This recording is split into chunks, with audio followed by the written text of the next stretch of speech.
Hi parents, I hope you and your family are doing well. I have the opportunity to meet up with a few parents and of course we talk about parenting. One of the moms shared with me, it is so stressful and so hard to be a mom nowadays because she has to send her kids to school in the morning, after school from tuition places to tuition places to tuition places, and on the weekend she is sending them for piano classes, she's sending them for violin classes, and the list can just go on. I say, why so many? She say, it is the norm nowadays for parents to do so. If she don't conform to this norm, she felt that she is a bad parent.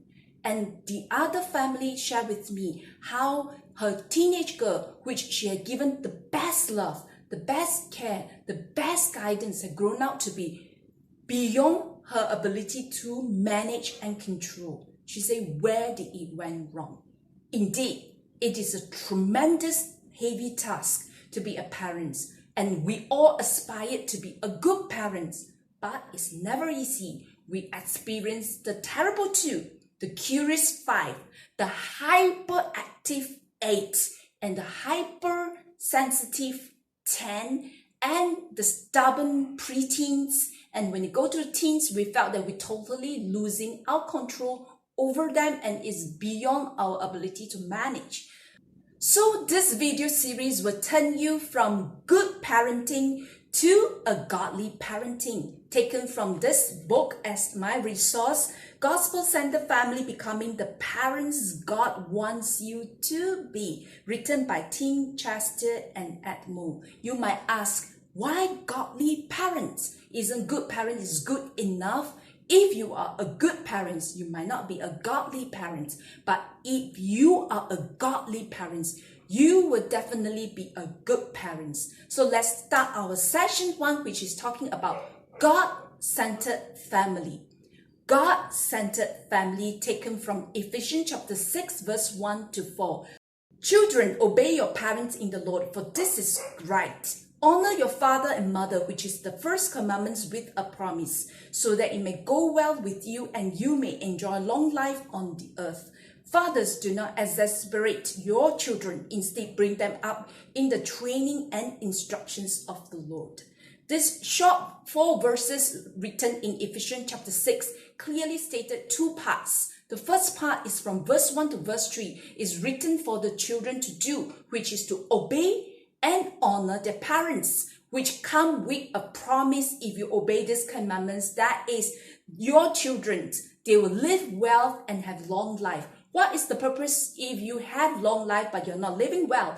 With these commandments being obeyed and honor your parents being practiced out, your child will not just live long but have a good life. They will live well. That is the aim of every parent, wanting the best for our kids. The second part of this Bible verse is for us parents.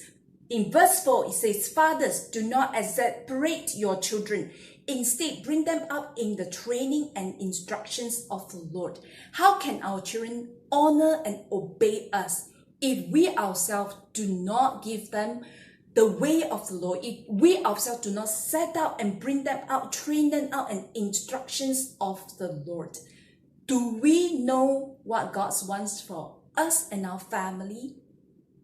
Do you actually obey and trust the Lord the way God wants you to be? Because parenting, to train them out, to give them instructions, to set boundaries, to help them to grow in the Lord, it is not just by telling them instruction A, B, C, D, E, F, G, but it is rather helping them to watch. You and me, as the parent, we should model what it is like to obey the Lord, to honor the Lord. When that is happening, your child will automatically obey and honor you, because you and me as parents, we have lived up to the standards of the Lord, and they're watchers and they know what it is like to obey the Lord. Besides training and instruct our children in the way of the Lord, there is one part in verse 4, most of us as parents, we have actually left it out, which is the part that it says, parents, do not exasperate your child. How does parents do that? We exasperate our kids by giving them rule and law without the gospel. This gospel here means restorations or reconciliations. With any sets of rules, any sets of law that we set out to guide our kids, if they break it, we will instill corrections and punishments. And we stop where it is. With every rules and law, we need to come with the gospel, which is reconciliations and restorations. I remember when I, as a young mom, with my two girls, they were very young. I told them this. I said, this is the sets of the rule. If you do well, you will grow up to be a very good girl in the way of the Lord. And if you did not follow it, sometimes you will get punishment from me, and I will be so upset and so angry with them. But I told them, with any discipline, with any corrections, with any punishments that I gave them, I say there will be a reconciliation time, which I translate into, I will give them a hug after each scolding, each punishment that I give to them. There are times when I'm so upset over the incidents, things that they do that is really burning me within within my heart, and I felt it is so hard to reconcile with them, just to hug them. And after the punishment, they will cry and come to me and say, "Mommy, let's hug," because you say every punishment come a hug. And they both grow up knowing that every punishment is out of love.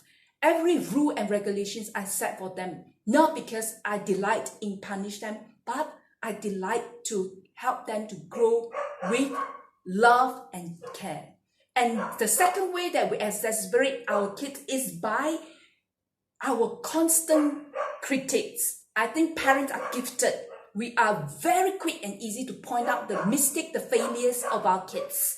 But we don't just critiques. We should point them to the Lord instead and bring every weakness and the wrong that they do together in the presence of God and pray. Critics alone will end nowhere. But if you point them out, they're wrong, and then lead them and guide them to the Lord in prayer, in petitions, and in the way of the Lord, your child will grow tremendously. So today, the main things we learn to be a God-centered family comes in two parts. First part is for the child to do, but before the child can do it, it is our role to train and then to guide them to obey and honor, and they will live well and will live long. That is a God-centered family. A family that is a place where we learn to submit to authority. That authority is God Himself, and His authority comes with love. So for parent tips this week is, do not just teach and train, but model your teaching and training so that they will learn from you. There will be some review questions down there at the description box for you to reflect and go through it over this week. May this will help us to meditate and wait upon the Lord and help us to be a godly parents together. If you have some case studies, if you have gone through some difficult parenting moments or some helpful tips as parents, do feel free to email us with the email address that is written in the description box below. God bless you and see you next week. Bye.